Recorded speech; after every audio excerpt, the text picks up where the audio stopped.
بسم الله الرحمن الرحيم إن الحمد لله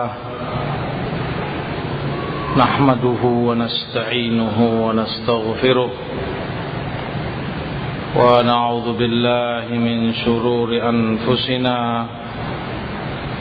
وسيئات أعمالنا من يهده الله فلا مضل له ومن يضلل فلا هادي له أشهد أن لا إله إلا الله وحده لا شريك له وأشهد أن محمدا عبده ورسوله أما بعد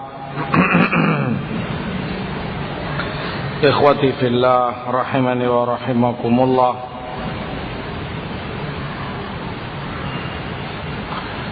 Menjadi salah satu dari kenikmatan besar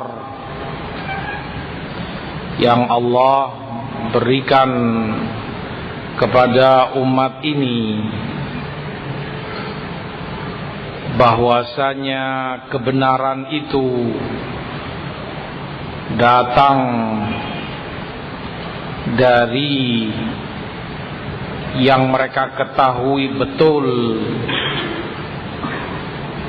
siapa beliau dan latar belakangnya.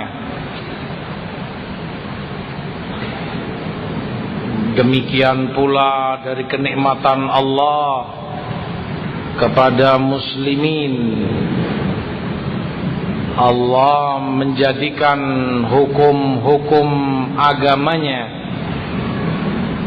digantungkan kepada yang mereka ketahui, bagaimana sepak terjang seseorang dan sifat-sifatnya. Oleh sebab itu Allah menyebutkan minnah, jasa besar yang Allah berikan kepada umat ini dengan kedatangan Rasul sallallahu alaihi wasallam, yang beliau seperti Allah sebutkan di dalam Quranul Karim, laqad ja'akum rasulun min anfusikum azizun 'alaihi ma 'anittum harisun 'alaikum bil mu'minina raufur rahim. Telah datang kepada kalian seorang rasul dari diri kalian sendiri, min anfusikum,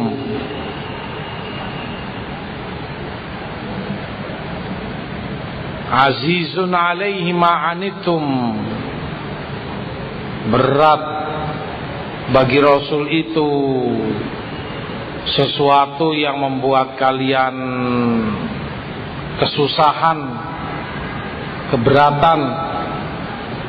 Harisun 'alaikum, beliau pula sangat hirs,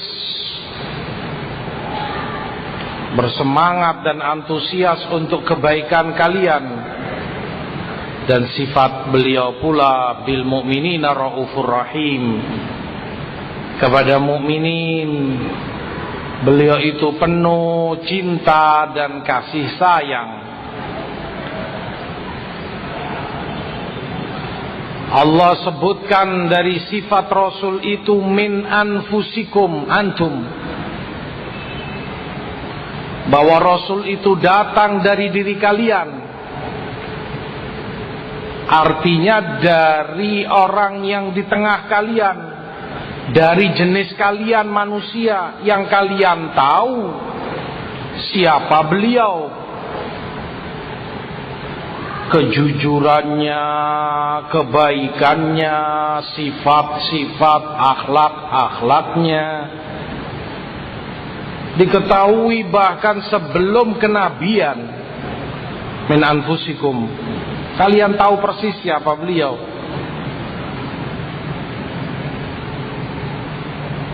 Makanya Quraisy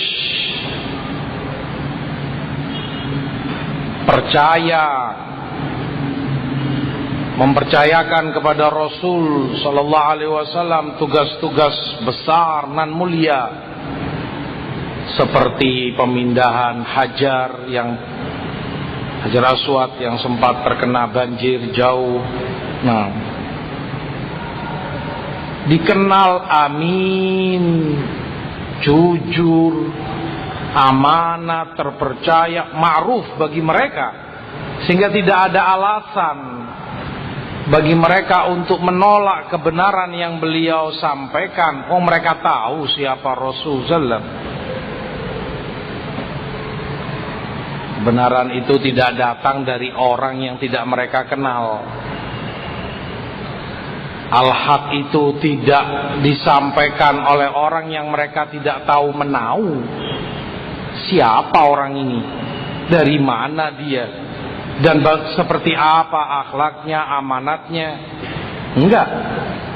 Tapi min anfusikum, dari kalian sendiri, yang kalian tahu persis beliau dan sifatnya. Kenikmatan Allah, minnah, jasa yang Allah sebutkan kepada umat ini. Hukum-hukum syariat pun Allah gantungkan kepada pengetahuan mereka. Allah sebutkan tentang anak-anak yatim, fa in anastum minhum rushda fadfa'u ilaihim amwalahum. Maka jika kalian mendapati pada diri anak-anak yatim itu rushd, kepandaian dalam bertasarruf, pandai dalam membelanjakan harta, nggak mudah ditipu orang, ya, bisa menjaga baik-baik hartanya, kata Allah, maka berikan harta itu kepadanya. Kalian sebagai wasi, kalian sebagai wakil yang mengurusi harta itu sepeninggal orang tuanya. Kapan harta ini, titipan ini boleh dipasrahkan kepadanya? Kalau sudah rasyid, sudah balik. Bukan hanya balik, sudah diketahui. Artinya kamu tahu betul siapa anak ini, dan itu diketahui dari kesehariannya. Fulan ini masya Allah pinter dia membelanjakan harta, membeli yang maslahat untuk dirinya, nggak menghambur-hamburkan uangnya, tidak digunakan untuk yang madorot terhadap dirinya, tidak merusak dan menyia-nyiakan hartanya, tidak gampang ditipu orang. Walhasil, ketika kamu tahu siapa dia, boleh harta itu kamu pasrahkan kepadanya, menjaga harta. Maka itu nikmat yang Allah berikan kepada mukminin. Maka kata Ibnul Jauzi rahimahullah, termasuk dari talbis iblis kepada Bani Adam, godaan dan tipuan iblis kepada mereka ketika mereka mendengar, mengambil ilmu dari orang yang tidak mereka kenali, dari orang yang tidak mereka tahu menahu seperti apa akidah dan tauhidnya, ibadah dan akhlaknya, pemikiran dan pemahamannya, seperti apa manhajnya, termasuk dari godaan dan jebakan iblis kepada mukminin.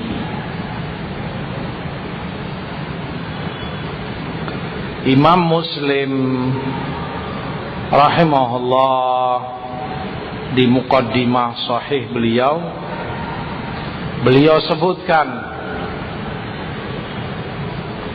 beberapa riwayat dari sahabat dan tabi'in yang menunjukkan wajibnya mengambil ilmu dan riwayat itu dari orang yang thiqat, terpercaya, amanah.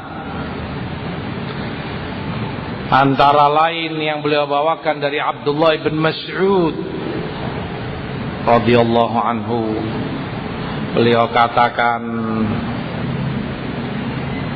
yushiku an ya'tiya zaman ya'ti syaitan fi surati rajul yuhaddithuhum bil Qur'an fayatafarraqun fayaqulu ahaduhum sami'na min rajul yuhaddithuna arafna wajhah wala nadri masmuh.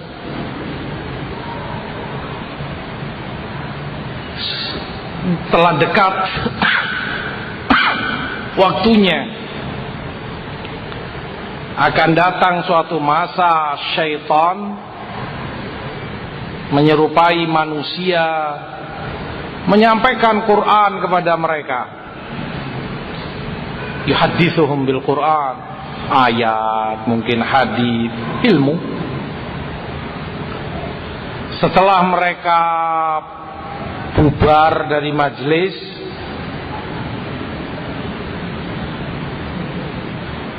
mereka katakan, kita dengar tadi ceramah agama, ilmu disampaikan oleh orang tadi, kita tahu wajahnya begini-begini. Nah, sementara kita nggak tahu siapa namanya. Wallahu alam. Artinya sampai tingkatan itu, keteledoran manusia dalam urusan agamanya, hatta kepada orang yang dia jangankan seperti apa pemahaman dan manhaj orang ini, hatta namanya dia nggak tahu. Terus yang diketahui wajahnya, gini, hitam, putih, tinggi, pendek, gemuk, kurus, begini. Siapa dia? Wallahu alam.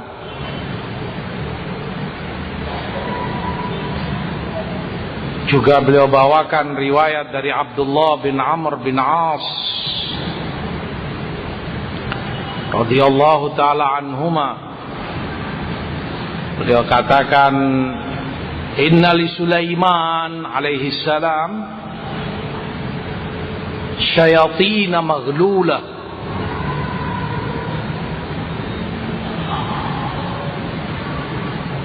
ghallahum Sulaiman fil bahr yushiku an yakhruja ila nas fayuhaddithuhum bil hadith atau kama qala anhu. Nabi Sulaiman, kata Abdullah bin Amr, punya beberapa syaitan yang beliau belenggu, diborgol, diikat di lautan sana. Kata Abdullah, telah dekat masanya syaitan itu lepas dari belenggunya, keluar dia, masuk di kalangan kaum muslimin dan menyampaikan kepada mereka hadis, menyampaikan kepada mereka ilmu. Siapa yang menyampaikan itu? Syaitan dari yang dibelenggu oleh Nabi Sulaiman. Dalam keadaan orang tidak tahu menau dan tidak mau peduli siapa orang ini, siapa yang datang kepadanya, siapa yang menyampaikan, tanpa mereka pedulikan, tanpa mereka cari tahu, tanpa mereka berhati-hati memilihnya. Nah, tidak diketahui latar belakangnya, tidak diketahui sifat dan akhlaknya seperti apa, sepak terjangnya, kesehariannya. Nah, wahakadha.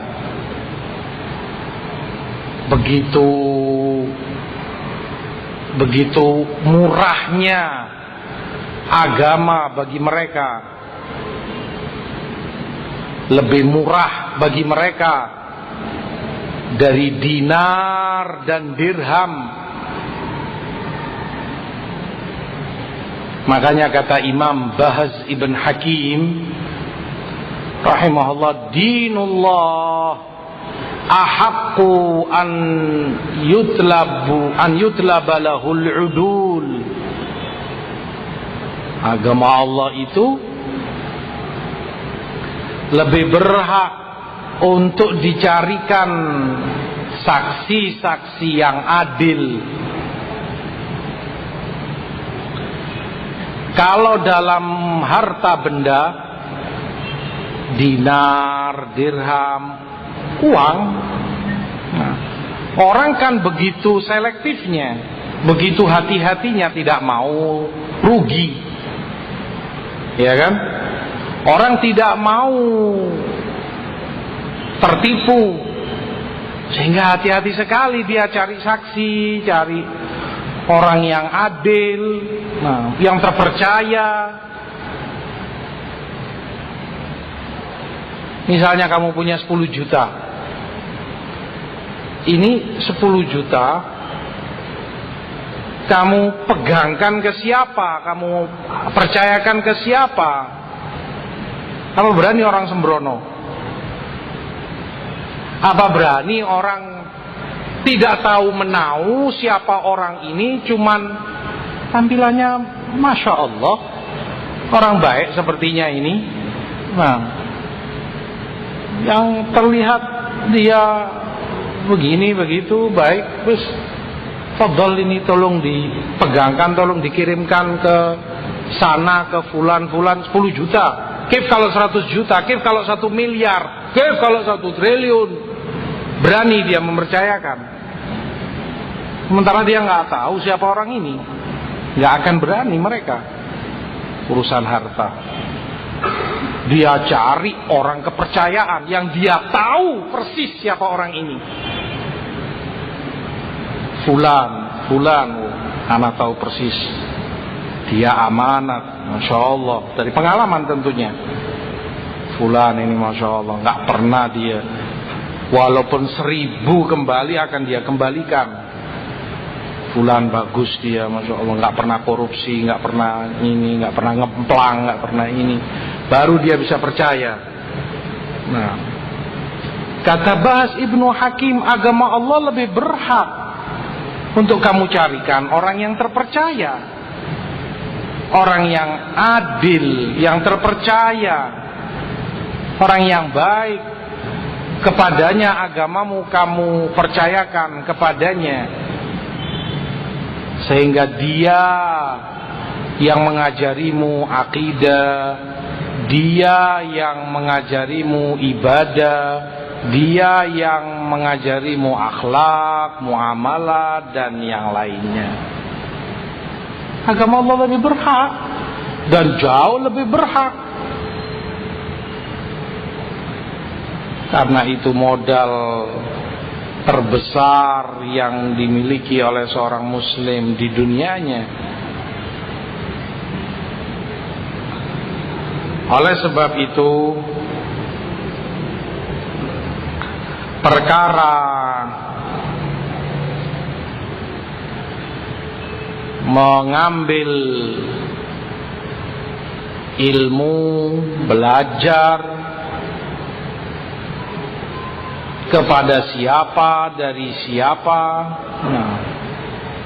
menjadi permasalahan yang sangat penting di dalam Islam. Karena itu berpengaruh besar kepada keagamaan seseorang. Ada beberapa alasan. Yang pertama, karena Allah memerintahkan kita untuk bertafakuh fiddin, belajar agama, mengetahui hukum-hukumnya. Allah sebutkan, falaula nafara min kulli firqatin minhum ta'ifatun liyatafaqahu fid-din. Al-ayat. Kalau saja ada sekelompok dari mereka yang mendalami, belajar ilmu agama, kata Imam As-Sa'di rahimahullah, yaitu agar mereka mempelajari ilmu syariat, mengetahui makna-maknanya, mempelajari hikmah yang ada di dalamnya, dan itu mereka ajarkan kepada yang lainnya. Ketika mereka pulang ke kaumnya, akan mereka sampaikan itu kepada mereka. Sehingga jika ilmu itu ada benar pada seseorang, manfaat yang akan didapati, ilmu telah dia pelajari dengan benar, itu yang dia sebarkan, yang dia dakwakan kepada orang lain, dan itu barokah dari ilmu yang ada, sehingga tidak pasif hanya pada dirinya, tapi ilmu itu pun diketahui oleh yang lain sehingga kebaikan merata. Allah pun memerintahkan kepada mukminin untuk mereka bertanya jika tidak mengetahui hukum dan ilmunya kepada ahli ilm. Fas'alu ahla dzikri in kuntum la ta'lamun.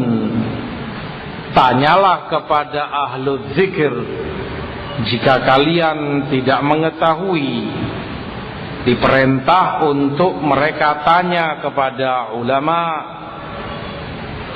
Dan seperti kata Sa'di rahimahullah, ayat ini mencakup segala permasalahan agama, usul maupun furu'.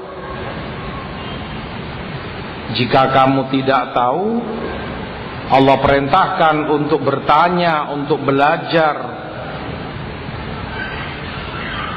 Allah menyatakan kepada ahlu dzikir. Maka kata Syekh Sa'di dalam tafsirnya, ketika dikhususkan oleh Allah pertanyaan itu kepada mereka untuk belajar agama, tanya fatwa ini, fas'alu ahla dzikir, artinya ambil agamamu, Belajarlah ilmu syariatmu dari orang yang ma'ruf dengan ilmu, yang dikenal dengan keilmuannya.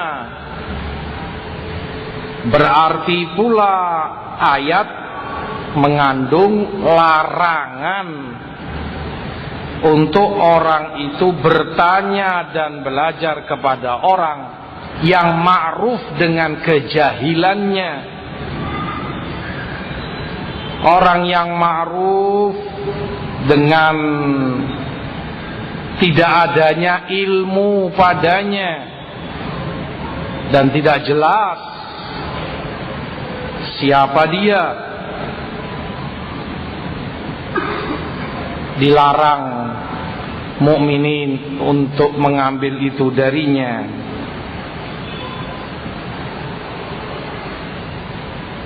Kata Abdullah bin Mas'ud di Bukhari, inna ahadakum lan yazala bi khair mattaqallah. Kalian itu di atas kebaikan kalau bertakwa kepada Allah, tetap dalam kebaikan jika bertakwa. Wa idza syakka fi nafsihi syai' sa'ala rajulan 'aliman fasyafahu minhu wa ausyaka alla tajidu. Kalau dia ragu, dia tanya segera orang alim yang dia tahu ma'ruf berilmu orang ini. Akan sembuh penyakit kejahilannya. Tetapi kata Ibn Mas'ud, hampir-hampir kalian tidak akan mendapati orang yang semacam itu, yang alim. Sebab kondisi umat, seperti kata Imam Ibnul Qayyim rahimahullah, itu seperti penderita penyakit, ya, para pasien. Pasien itu kan butuh sembuh, berobat. Bayangkan kalau penyakitnya itu, nas'alullah al-afiyah, penyakit yang kronis, bahaya dan mematikan. Satu, penyakitnya sendiri sudah penyakit yang mematikan. Auzubillah sudah, yang stroke, yang jantung, yang apalagi sudah. Satu. Kedua, pasiennya banyak. Wow.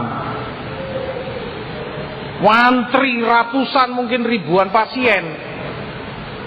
Wah, kondisi umat. Yang ketiga, yang bisa menangani hanya para ahli, nggak semua orang. Dokter, nggak semua dokter, bahkan harus spesialis. Bahkan kadang nggak semua spesialis. Kalau dalam kedokteran ini, dalam masalah sakit, spesialis yang sudah pengalaman, diketahui bagus fulan itu, masya Allah, banyak yang dengan izin Allah sembuh dari sakitnya karena dia itu yang dicari, orang antri rela dengannya. Nah, sementara yang seperti itu berapa gelintir? Berapa gelintir dokter spesialis yang seperti itu? Bisa dihitung. Ya, apa terus kondisinya? Penyakit mematikan, pasien banyak, antri, dokternya bisa dihitung jari. Begitulah kondisi umat. Seperti kata Ibn Mas'ud, aku khawatir kamu gak akan mendapatinya sudah.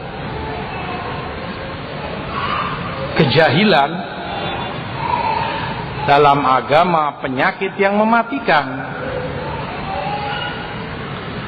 Kata Imam Ibnul Qayyim, wal jahlu da'un qatilun wa shifa'uhu fil amri wa shifa'uhu wal jahlu da'un qatilun wa shifa'uhu amrani muttafiqani nasun min kitabin aw sunnatin wa tabibu dzaka al-alimur rabbani. Kejahilan itu penyakit mematikan. Orang nggak merasa tiba-tiba qaid sudah. Waliyadzubillah. Obatnya amran muttafiqan, dua yang selalu harus dipadukan. Nas min kitab, nas dari Quran atau nas dari sunnah Rasul SAW. Ini obat. Tapi kata Ibnul Qayyim perlu tabib, perlu ditangani dokter spesialis tadi, al-alimur rabbani, itu dokternya. Nah, gampangannya kalau di dunia,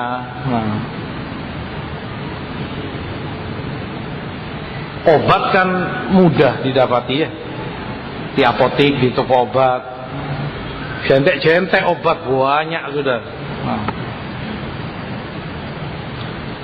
Kamu tahu ketika orang tuamu sakit misalnya, apa boleh kemudian kamu ke apotek, pesen semaumu, saya minta Panadol 10 misalnya, saya minta apalagi misalnya CTM 10 pak atau 10 ini, nah saya minta Zoloft sekian, saya minta ini itu. Obat yang kamu beli bukan racun, bukan ini. Kamu ambil semua, kamu tumbuk, kamu hancurkan jadi serbuk, kamu masukkan kapsul, kamu kasihkan orang tuamu, minum pak, ini obat, wallah obat saya beli di apotek ratusan ribu harganya, kamu minumkan ke orang tuamu, berangkat dia mungkin. Innalillahi wa inna ilaihi raji'un. Kenapa? Kamu bukan ahlinya, ngawur. Yang dikasih racun, bukan obat, tapi bukan pada tempatnya diletakkan. Nah, harus diukur berapa dosisnya, berapa ukurannya, apa boleh obat ini dicampur dengan obat itu, kalaupun boleh berapa komposisinya, dan seterusnya. Makanya kata Ibnul Qayyim, kejahilan penyakit mematikan. Obatnya dua, nas dari Quran, nas dari sunnah. Tapi nggak cukup, perlu tabib, al-alimur rabbani. Dia yang menafsirkan, dia yang menjelaskan padamu ayat ini begini, hadis ini begini. Kalau enggak, obat itu bisa menjadi penyakit, bisa menyesatkan orang karena tidak dipahami dengan benar, tidak diamalkan dengan benar. Nah, ini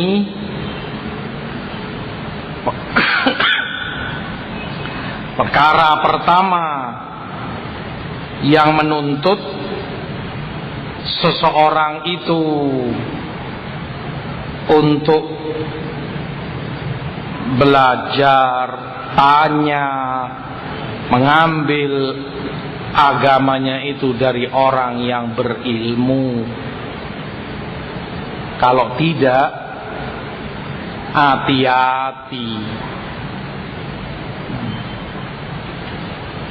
salah-salah obat yang diberikan itu akan menjadi racun dan membunuh pasiennya.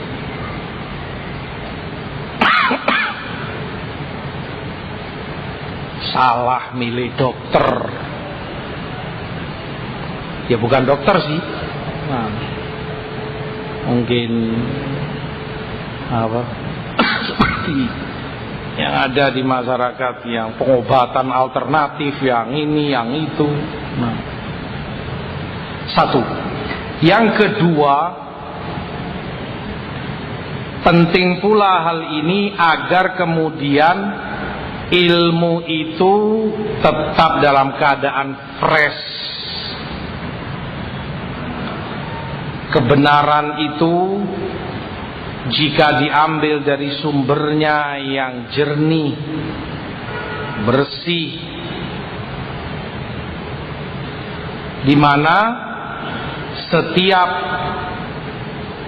generasi mengambil ilmu itu dari pewaris para nabi, para ulama,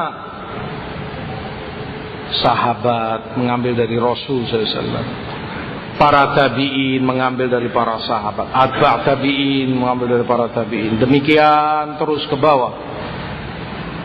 Jika diambil dari sumber-sumbernya yang asli, yang masih jernih dan benar keberadaannya, memang mereka ahli ilm, ilmu yang didapati umat ini fresh, seakan dipetik buah itu di hari ini. Masak pohon,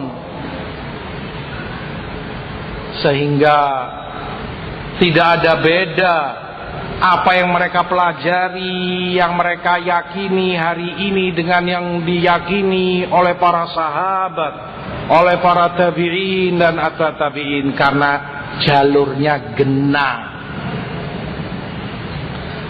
relnya jelas, siapa orang-orangnya.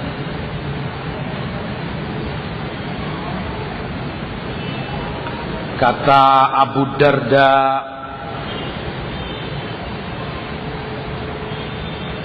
radhiyallahu ta'ala anhu, riwayat Darimi, mali ara ulama'akum yadhhabun.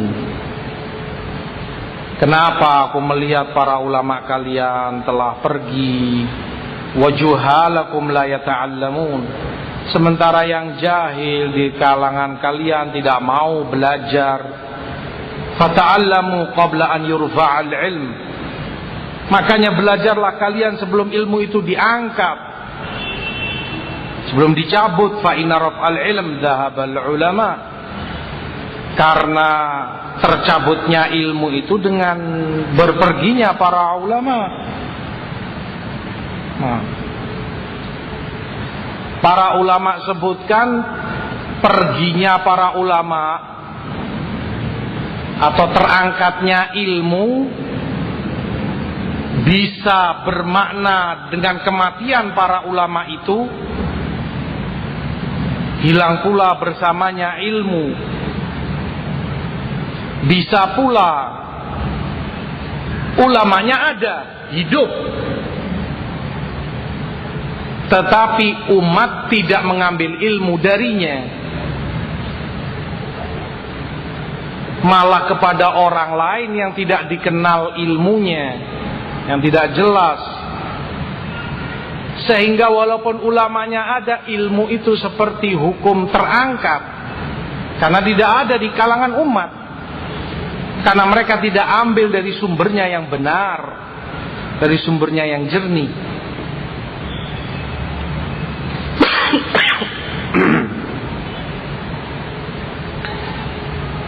Padahal ilmu yang dipelajari seseorang itu hujjah antara dia dengan Rabbul Alamin. La yatazalu qadama 'abdin yaumal qiyamah hatta yus'ala an an ilmihi fi ma'amila bi al-hadits.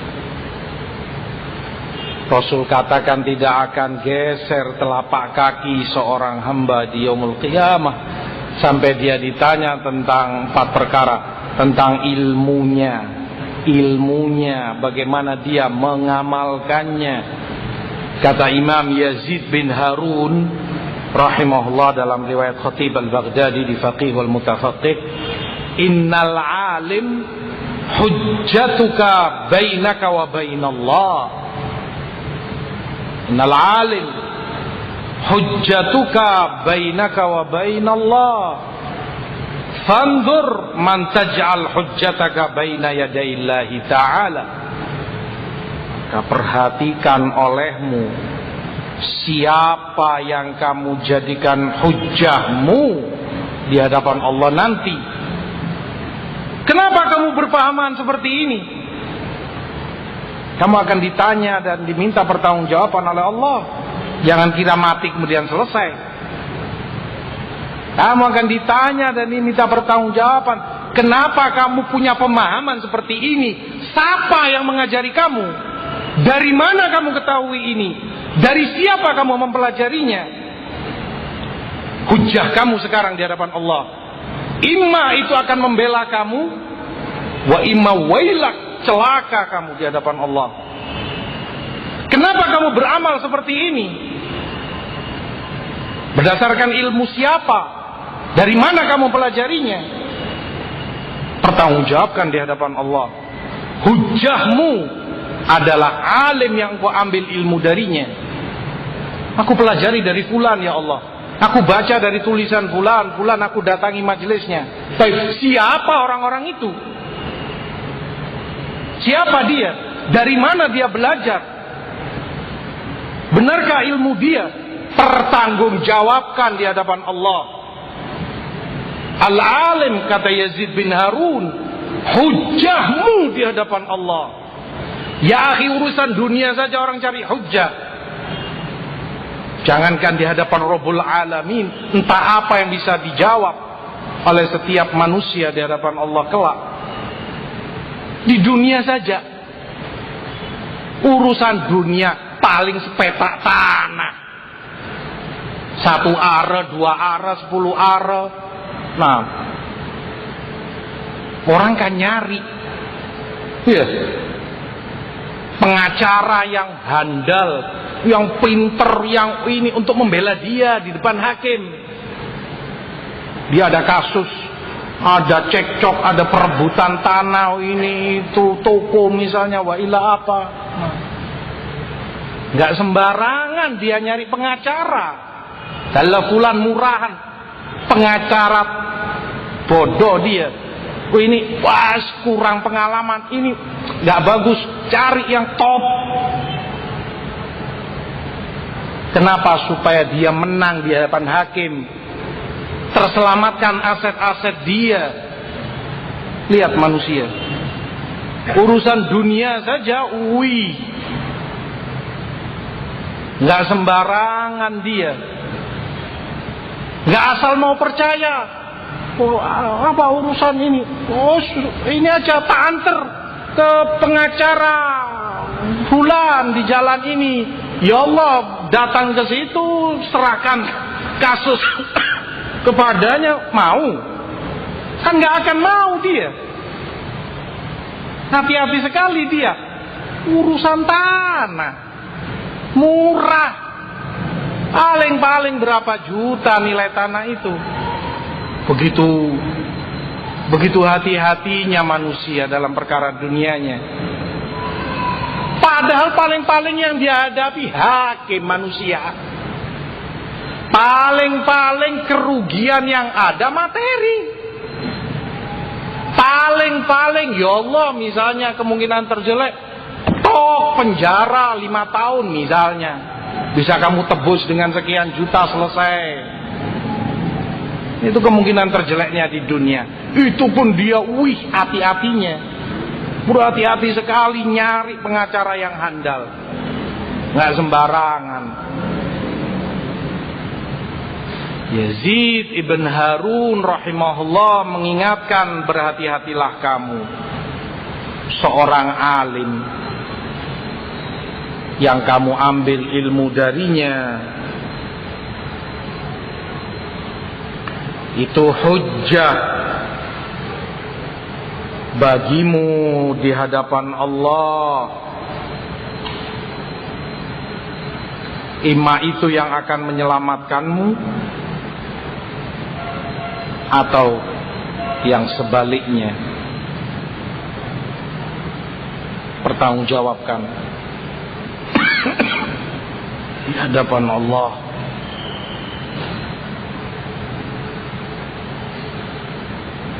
Masing-masing orang punya keyakinan Dia yakin akidah dalam dirinya, ilmu, amal perbuatannya, ibadahnya, akhlaknya, muamalahnya, dan yang lain-lainnya. Dari siapa itu dia pelajari? Dari mana dia dapati itu? Menentukan nasibmu di hadapan Allah. Hati-hati. Dari siapa itu kamu ambil? Bukan perkara sepele, bukan perkara materi, bukan urusan penjara 5-2 tahun, tapi di hadapanmu jannah wa nar, ima surga, ima neraka. Wal'iyadu billah. Perkara yang ketiga,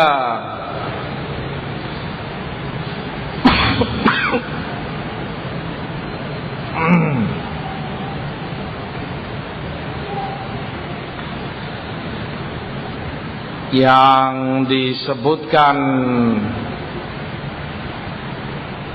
tentang pentingnya masalah ini, bahwasanya para ulama merekalah yang menjadi suri toladan bagi umat ini. Merekalah yang menjadi rujukan, karena jika tidak diambil dari mereka, silsilah itu terputus kepada mereka, berarti yang ada sebagai penggantinya adalah kejahilan. Rasulullah sallallahu alaihi wasallam dalam hadits Abdullah bin Amr bersabda, "Innallaha la yaqbidul ilma intiza'an yantazi'uhu minan nas." Allah itu sungguh tidak mencabut ilmu secara langsung dari hambanya. Walakin yaqbidul ilma biqabdil ulama, tapi Allah cabut ilmu itu dengan mencabut para ulama.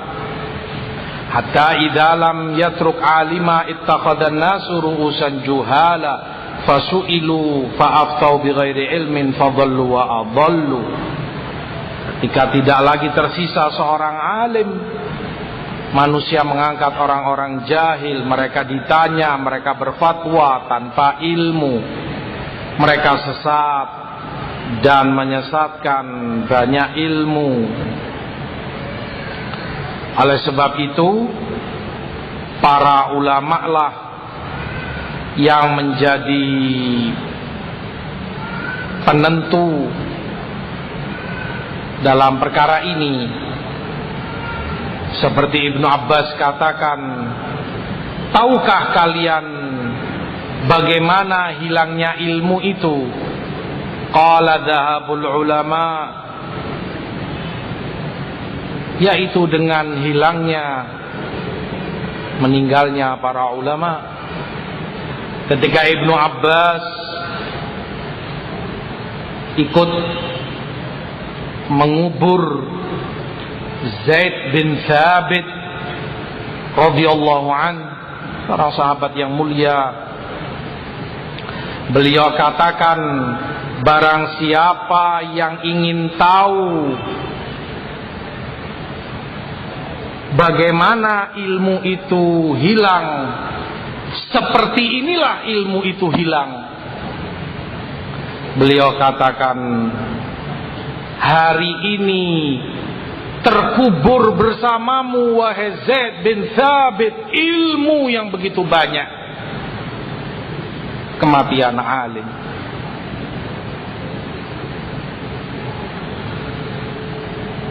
Maka mereka yang menjadi rujukan umat ini, kata Syekh Saleh Al-Fauzan hafizahullahu ta'ala, karena merekalah pewaris para nabi, Maka mereka yang menjadi tumpuan bukan kitab. Keberadaan kitab tanpa bimbingan ulama tidak akan berguna, gak akan ada manfaatnya dan sia-sia. Akan malah gak karuan ketika orang itu hanya mengandalkan otodidak tanpa dibimbing ulama. Gak cukup hanya kitab tanpa mereka para ulama.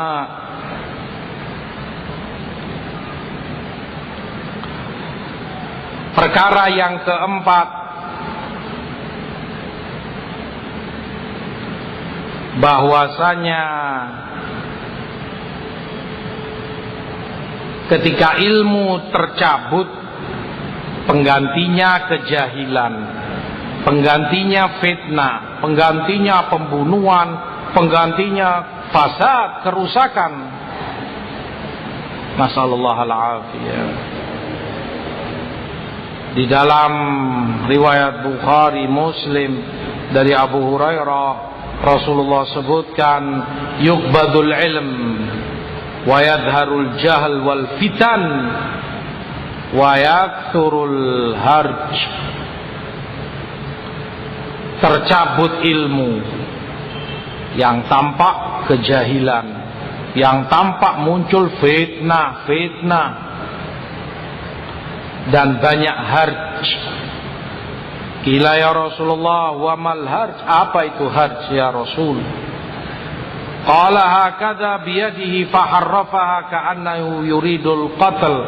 Sembari beliau dengan menggoyangkan tangannya menginginkan isyarat kalau yang dimaksud dengan harj adalah pembunuhan. Artinya banyaknya kasus-kasus pembunuhan di umat ini. Ilmu sudah terangkat, kerusakan yang ada. Hilal ibnu Khabbab Abul Ala ketika bertanya kepada Sa'id bin Jubair rahimahullah, apa tanda kiamat? Apa tanda manusia itu hancur sudah, binasa mereka? Kata Sa'id, idza dhahaba ulama'uhum, jika para ulama mereka telah tiada, yang menggantikan posisinya adalah para juhal, yang menggantikan mereka orang-orang yang jauh dari ilmu, sebagai tokoh-tokoh di masyarakatnya, pemimpin-pemimpin di umatnya tanpa bimbingan ilmu. Mereka rusak dan merusak, mereka sesat dan menyesatkan. Ikhwati fillah rahimani wa rahimakumullah. Perkara yang kelima, bahwa hajat kita kepada ilmu itu lebih besar daripada hajat kita untuk makan dan minum. Kata Ats-Tsauri rahimahullah, orang itu untuk ilmu lebih butuh ketimbang makanannya, roti maupun daging. Begitu pula disebutkan oleh Imam Ahmad, kebutuhan orang kepada ilmu lebih besar dibanding kebutuhan mereka kepada makan dan minumnya.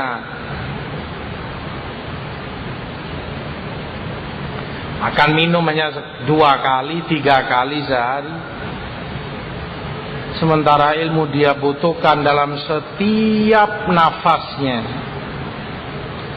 setiap langkahnya.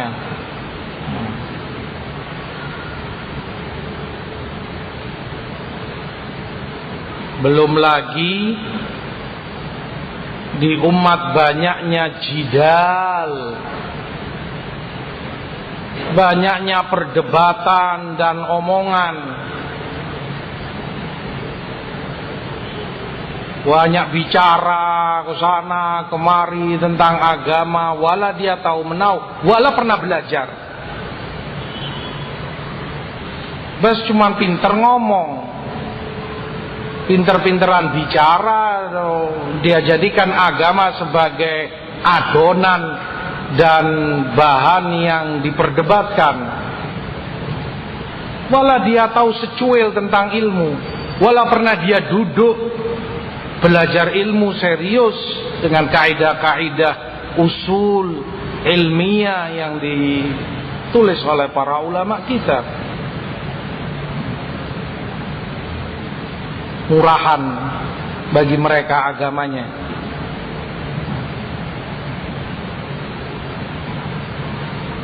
Dijadikan obrolan santai, bahan perdebatan, ini itu, kamu ini itu. Nah, fitnah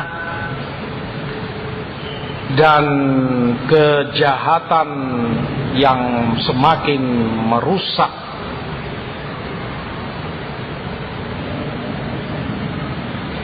Ma dhalla qaumun ba'dal huda kanu alai illa utu jadala. Rasulullah sebutkan orang itu tidaklah tersesat setelah hidayah mereka berada padanya, kecuali ketika orang itu dibukakan pintu jidal kepadanya. Semula orang di atas hidayah, Masya Allah, di atas kebaikan, jadi sesat, ngawur jauh. Nah, ketika diberi kemampuan berdebat tanpa ilmu, terus pinter saja dia ngomong, memperpanjang masalah. Kalau begini, kalau begitu lah, kalau ini, nah, wala dia bisa mendudukkan satu ayat, wala mungkin dia baca Quran nggak bisa dengan tajwid yang benar, dengan makhraj yang pas, nggak bisa. Tapi yang dibicarakan masalah-masalah besar, masalah-masalah ilmu yang berat. Ya akhi, hatta Quran kamu belum bisa baca. Tidak dia pelajari dengan benar dari dasar, dari ini mana yang terpenting baginya. Oleh sebab itu Syekh Al-Fauzan menyatakan tidak ada kehidupan bagi manusia, tidak ada hidayah kecuali dengan mereka berilmu yang benar. Keberadaan para ulama, mereka beramal soleh dengan ilmu yang nafi', itulah kehidupan, itulah cahaya.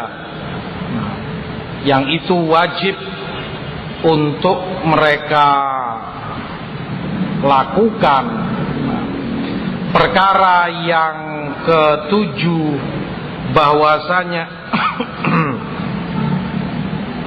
kesalahan dalam perkara ilmu mengakibatkan madharat yang sangat besar. Kekeliruan karena sebab ilmu, karena salah alamat di mana dia mengambilnya, kepada siapa ia menimbanya, berakibat fatal.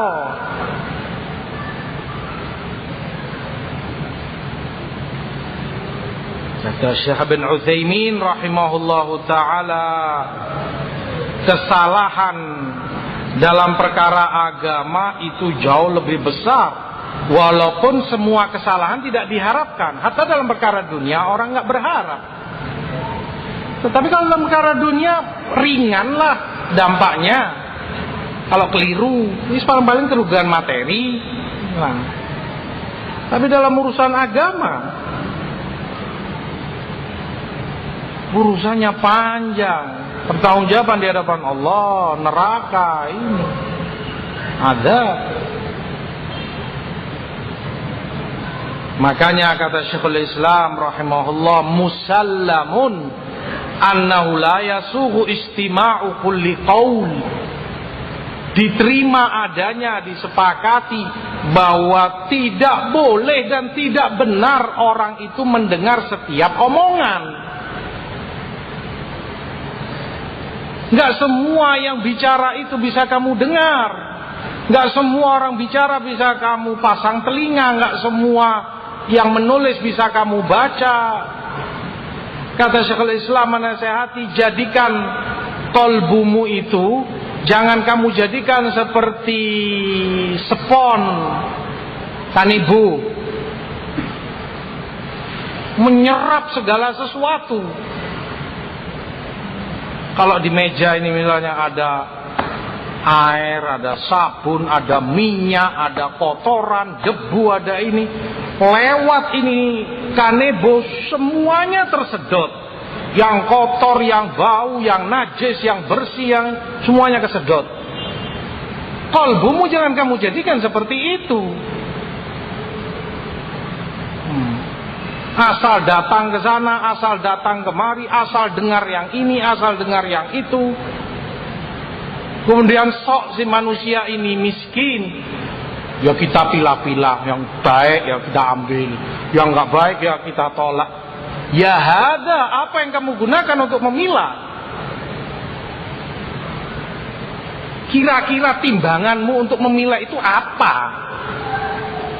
Oh ini benar. Lah tahu dari mana kamu benar? Wong ilmu kamu nggak ada, kamu nggak pernah belajar.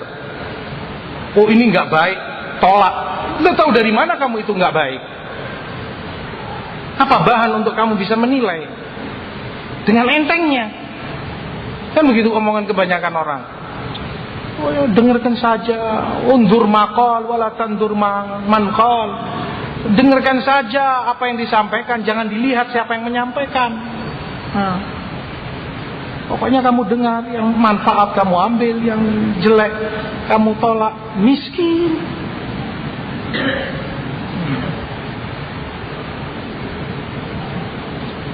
Subhanallah manusia. Kalau urusan dunia apa mau dia begitu. Terus jangan dilihat orangnya, pokoknya ini tukang ambil suruh kerja di rumahmu. Mau bobrok, mau ambruk rumahmu nggak masalah pokoknya. Jangan dilihat orangnya, biar dia kerja. Mau. Jangan dilihat dokternya siapa, dan pokoknya datang, bawa anakmu ke sana yang sakit, mau disuntik, mau diobati, mau modar anakmu. Jangan dilihat siapa dokternya, datang saja ke sana. Mau? Nggak mau dia. Urusan dunia pelik sekali dia. Perhitungan sekali urusan dunia. Lah, tukang dia cari-cari siapa orang ini. Pernah bangun di mana? Fulan, ditanya, betul ini pernah kerja di kamu? Bagus, kerjaannya rapi, ini, itu. Nah, iya bagus, baru dia mau pakai. Dokter ini, tanya dulu ke teman-temannya, ya apa dokter itu? Pinter dia, bagus, gini. Nah.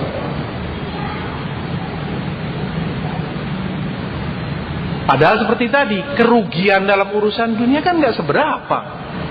Paling-paling rumahmu ambruk, selesai. Kamu bisa bangun lagi. Nah kalau urusan agama, asal comot, asal dengar, asal baca, asal datang, asal ini, kamu pertanggungjawaban itu di hadapan Allah.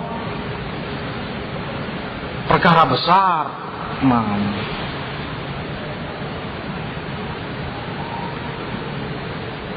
Hadirin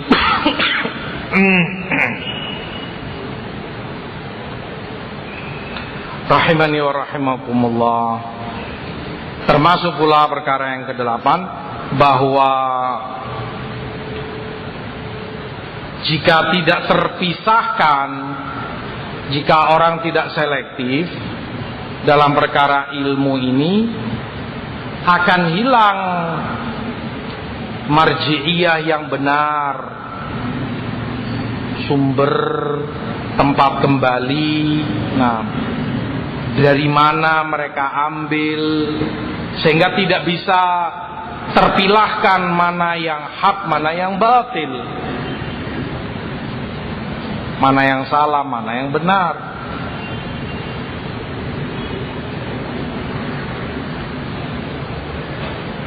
Di mana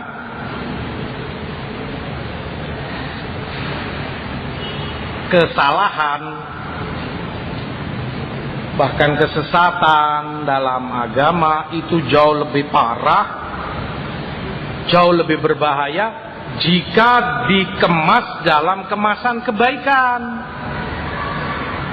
Kenapa? Karena watak manusia itu cinta dengan yang baik, kan gitu. Watak manusia itu kan senang dengan kebaikan. Lah kalau kemudian ini tidak terpilahkan dengan baik, mereka senang dengan orang yang tampilannya baik, orang yang diketahui dari ininya, penyampaiannya, terlihat sekilas orang baik. Nah, padahal yang disampaikan kejahilan yang menyesatkan, ilmu yang tidak benar, akan lebih parah dampaknya. Oleh sebab itu para a'immah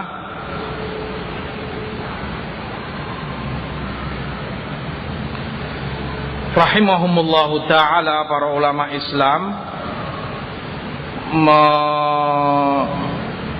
menjelaskan kepada kita betapa pentingnya perkara ini bagi umat Islam. Imam Muhammad ibnu Sirin rahimahullah,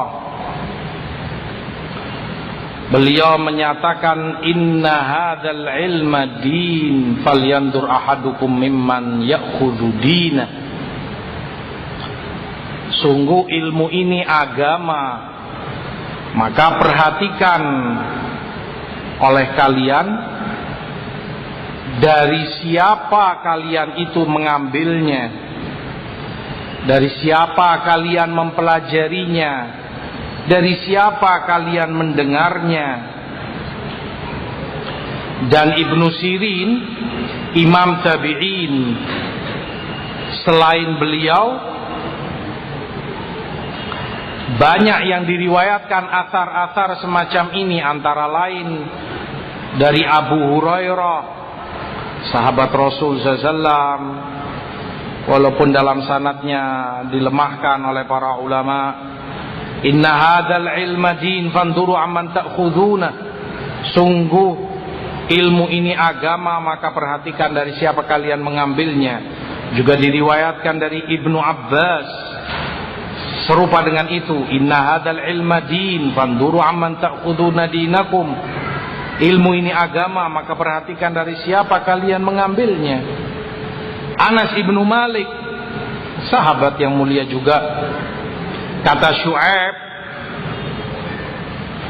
ibnu Habhab, aku datangi sahabat Anas bin Malik, lalu beliau tanya kepadaku, wahai Syu'aib, kenapa kamu kemari? Ada apa? Aku jawab, wahai Abu Hamzah, aku sengaja kemari untuk belajar ilmu darimu, untuk aku ambil darimu yang bermanfaat untuk agamaku. Maka Anas menyampaikan nasihatnya kepada Syu'aib, ya Syu'aib, inna hadzal ilma din fandur mimman ta'khudhu. Wahai Syu'aib, agama, ilmu ini sungguh adalah agama, maka perhatikan dari siapa kamu mengambilnya. Begitu pula diriwayatkan dari Ali bin Abi Thalib, unduru amman ta'khuduna hadzal ilm fa innama huwa ad-din. Perhatikan dari siapa kalian mengambil ilmu ini, karena itu agama bagi kalian. Menentukan agama kalian seperti sebab-sebab yang tadi telah kita sampaikan dari para ulama. Salah dalam hal ini berakibat fatal. Kamu bisa tersesatkan dari hidayah. Kamu bisa menyimpang. Sementara kamu menganggap dirimu dalam kebaikan, sementara kamu menganggap dirimu di atas hidayah, nah, sementara kamu anggap dirimu semakin dekat kepada Allah, nyatanya kamu semakin jauh dan semakin jauh, semakin sesat. Salah kaprah. Dari mana dia mengambil ilmu itu? Itu pula yang diriwayatkan dari Hasan al-Basri. Itu pula yang diriwayatkan dari saudara Imam Muhammad ibnu Sirin, Anas ibnu Sirin. Bahkan ketika beliau sedang sakit, kata Hamad ibnu Zaid rahimahullah, ketika Anas bin Sirin sedang sakit, kami kunjungi, kami jenguk.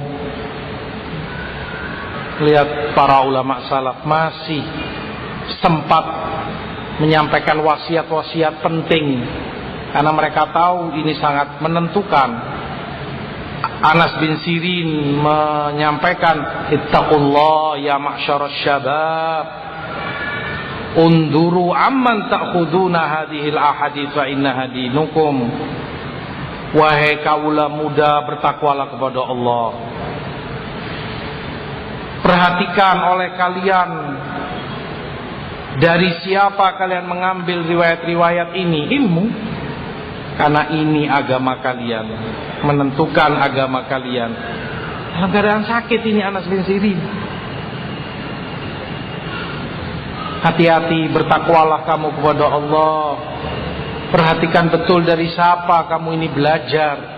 Siapa orang yang kamu beri kepercayaan.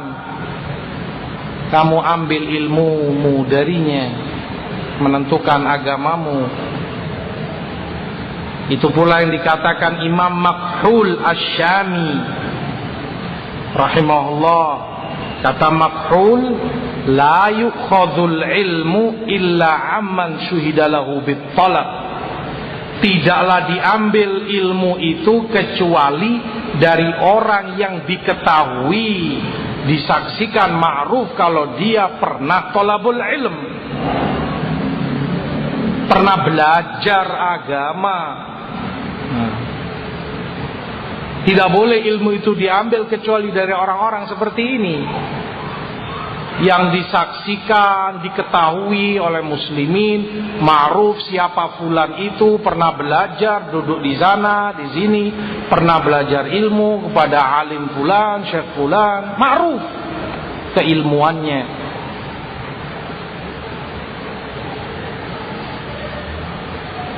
Darinya ilmu diambil. Itu pula yang dikatakan oleh Dhahhak ibn Muzahim al-Hilali rahimahullah.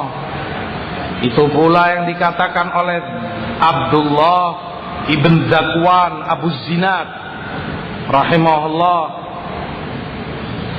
Kata Abu Zinad, adraktu bil Madinah mi'atan kulluhum ma'mun, ma yuqadu anhumul hadits yuqalu laisa min ahli. Di Muqaddimah Sahih Muslim,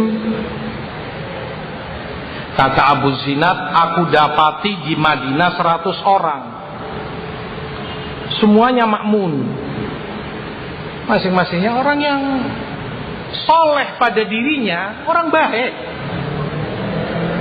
pada dirinya, artinya ahli ibadah, ya sholat masya Allah di masjid, ahli khair masya Allah, alhamdulillah pada dirinya soleh. Kata Abu Zinad, tapi tidak satu pun yang diambil ilmu hadis darinya. Gak ada yang kemudian duduk kepadanya, mendengarkan omongannya, menyampaikan hadis, Rasulullah berkata begini, Rasulullah bersabda begini, Rasulullah lakukan ini. Gak ada yang mengambil dari mereka 100 orang soleh ini. Kata Abu Zinad, karena diketahui dia bukan ahlinya. Nggak pernah diketahui belajar ilmu. Alhamdulillah pada dirinya dia orang soleh, jazahullah khair.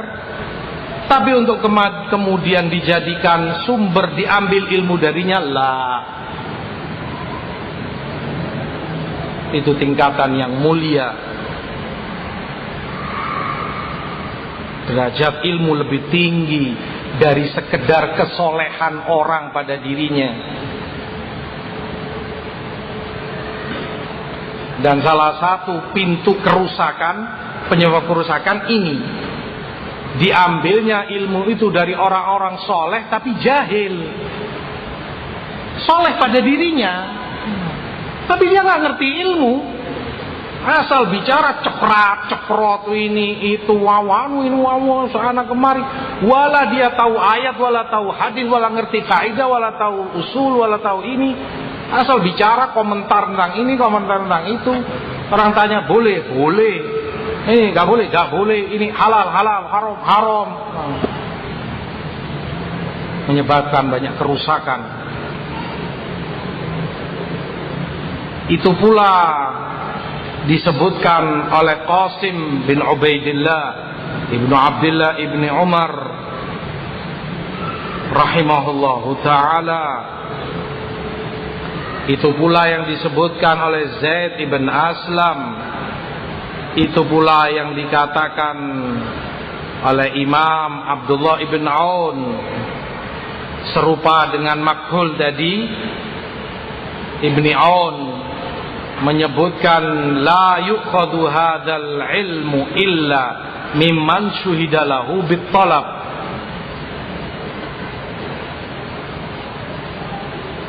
Tidaklah diambil ilmu agama ini kecuali dari orang yang disaksikan ma'ruf kalau dia menuntut ilmu. Ada jalurnya, sehingga kamu merasa aman akan mempertanggungjawabkan itu di hadapan Allah. Kamu pelajari dari orang ini, kamu tahu orang ini belajar dari fulan, jalurnya jelas, sehingga kamu tenang, ini ilmu ajarannya fulan, alim fulan, kamu tahu. Sehingga ketika kamu menimba darinya ilmu, mengisi akidahmu, mengisi kolbumu, membenahi amal ibadahmu, akhlakmu, kamu tahu. Bisa kamu pertanggungjawabkan.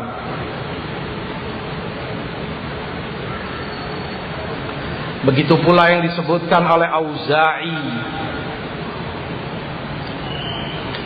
rahimahullah.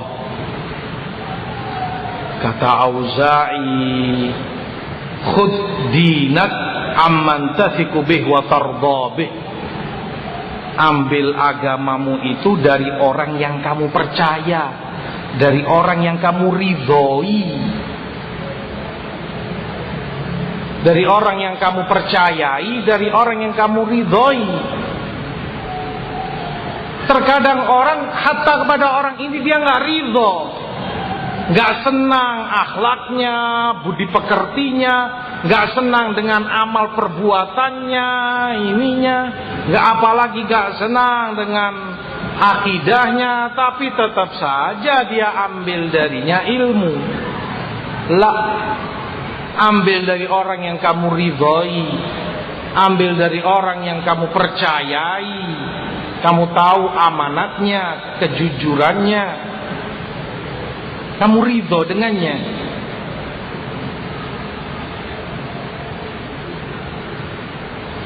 Kata Auza'i pula, i'lamu anna hadzal ilma din, fanduru ma tasna'un, amman ta'khudun, biman taqtadun, man ala dinikum ta'manun. Perhatikan ilmu ini, agama kalian. Waspadalah, sadarlah apa yang kalian lakukan. Dari siapa kalian mengambilnya? Sadarlah. Kepada siapa kalian bersuri toladan? Siapa yang kalian contoh? karena guru adalah contoh bagi muridnya. Kedua, kepada siapa agama kalian itu kamu amanatkan, kamu percayakan? Siapa yang kamu percayai? Titip-titip agama kepadanya. Sehingga seperti apa agamamu nanti tergantung orang yang kamu amanati. Kata Auza'i, sadarlah, perhatikan betul apa yang kalian perbuat, perkaranya serius. Diriwayatkan oleh Ibn Asakir dalam Tarikh Dimashq. Itu pula yang disebutkan oleh Zaidah ibn Qudamah serupa dengan Auza'i. Man tuwaddi'una, kepada siapa agamamu itu kamu titipkan, darinya kamu ambil ilmu, membentuk agamamu.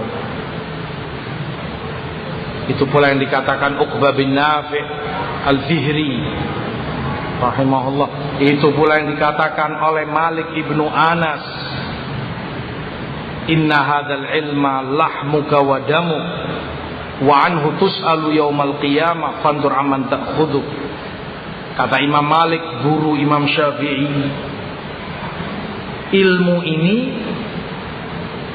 darah dagingmu, agamamu. Tentangnya kamu akan diminta pertanggungjawaban di hadapan Allah.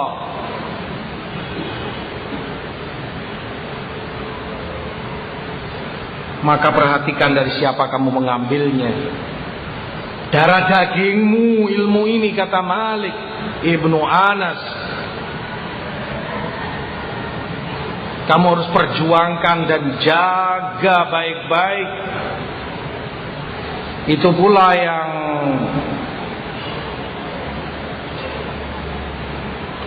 Imam Malik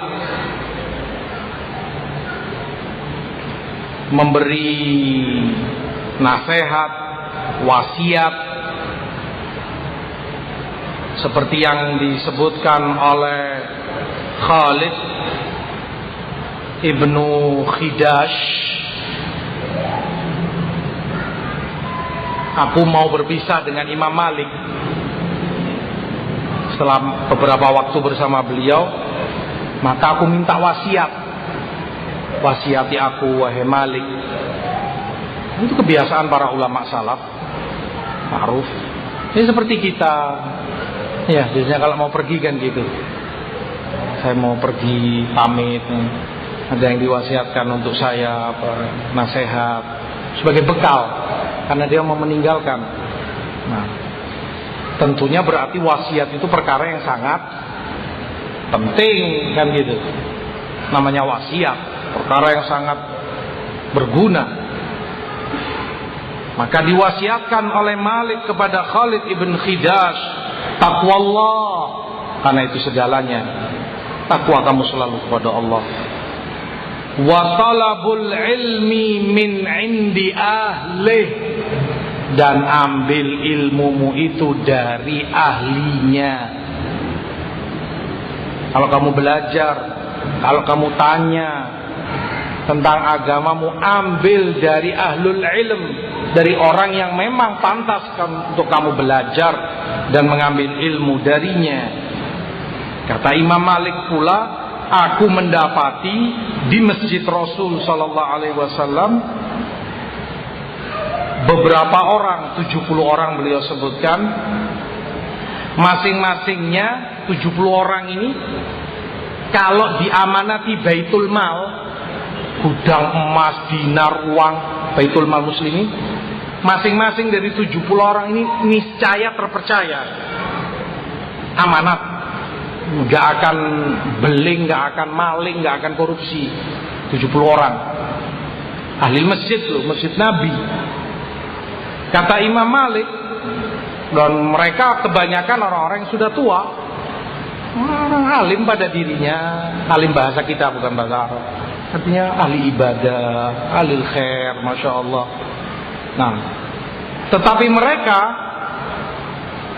kalau kemudian berbicara tentang hadis, tentang ilmu, tidak ada satupun yang aku percayai. Tidak ada satupun yang aku gubris. Karena Imam Malik tahu mereka bukan ahli ilmu. Kata Imam Malik, hingga datang kepada kami Imam Muhammad bin Muslim, atau dikenal dengan Ibnu Syihab Az-Zuhri. Nah, dalam keadaan Ibnu Syihab masih muda belia, anak muda. Tetapi karena dia alim, walaupun usianya sangat muda, kata Imam Malik, kami para ulama Madinah, termasuk Imam Malik, murid besar dari Ibnu Syihab, kami para perawi dan para ulama Madinah berdesak-desakan di pintu Ibnu Syihab untuk belajar, duduk, menimba ilmu darinya. Anak muda. Ini orang tua, 70 orang di Masjid Nabi, tidak satu pun bisa dipercaya dalam ilmu. Kenapa? Orang fasik? Enggak. Orang soleh, Masya Allah, pada dirinya, ahli ibadah. Tapi itu saja nggak cukup untuk kemudian dia bisa menyampaikan ilmu agama. Ngawur akhirnya yang dia sampaikan. Itu pula yang disampaikan oleh Ibrahim An-Nakhai rahimahumullahu ta'ala. Itu beberapa riwayat yang disampaikan oleh para a'immah, menunjukkan perkara ini suatu yang disepakati oleh mereka, perkara yang ma'ruf di kalangan salafus saleh dari sahabat dan tabi'in dan yang setelah mereka. Seperti kata Syekhul Islam, diterima adanya, disepakati. Gak semua omongan bisa kamu dengar. Pilih dan selektiflah menentukan agamamu, nasibmu di hadapan Allah di yaumul qiyamah. Perhatikan dari siapa kamu mengambil ilmu agamamu, karena itu menentukan agamamu benar atau tidak. Waffaqallahul jami' lima yuhibbu wa yarda. Wassalatu wassalamu ala rasulillah. Alhamdulillah Rabbil alamin.